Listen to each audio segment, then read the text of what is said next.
Le dernier remède naturel que j'aborderai aujourd'hui est l'ashwagandha ou ASW.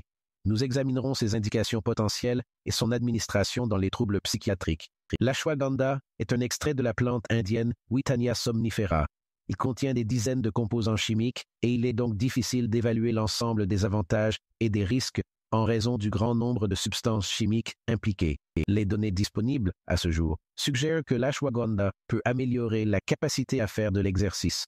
Il peut améliorer la qualité du sommeil ainsi que le fonctionnement cognitif chez les personnes ayant subi une lésion cérébrale traumatique et également chez les individus présentant un risque élevé de démence. En ce qui concerne certains troubles psychiatriques courants, des bénéfices ont été proposés pour l'anxiété, la dépression, les TOC, la schizophrénie, le TDAH et les troubles liés à l'utilisation de substances, ainsi que pour le sevrage de substances. L'ashwagandha est généralement bien toléré.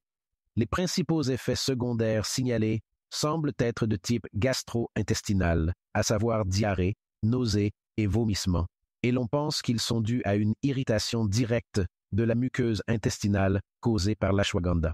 Une grande variété de mécanismes d'action potentiels a été proposée pour l'ashwagandha. Typiquement, il peut diminuer l'apoptose, réduire le stress oxydatif et l'inflammation, et promouvoir l'activité sérotonergique, entre autres, ce qui peut finalement contribuer à réduire le stress, l'anxiété, la dépression et l'insomnie. Parlons un peu des preuves. En ce qui concerne l'anxiété et le stress, il existe une méta-analyse récente de 12 articles portant sur un échantillon collectif d'environ 1000 patients âgés de 25 à 48 ans. Il a été démontré qu'une supplémentation en ashwagandha réduisait de manière significative les niveaux d'anxiété et de stress par rapport au placebo dans son ensemble. En ce qui concerne la posologie, les doses utilisées pour le stress étaient comprises entre 300 et 600 mg par jour. Pour l'anxiété, les doses sont montées jusqu'à 1200 mg par jour. Toutefois, ces recommandations doivent être prises avec prudence, car la qualité de ces études n'était pas optimale dans l'ensemble. En ce qui concerne l'anxiété, la dépression et l'insomnie, 7 essais sur l'homme ont été examinés, avec des doses allant de 125 à 1000 millimilliards par jour. Les preuves issues d'études animales ont également été examinées. Dans l'ensemble, on pensait qu'il contribuait à améliorer les symptômes de la dépression et de l'insomnie. Je vais illustrer son utilisation potentielle dans le cas du 5e patient, Anne.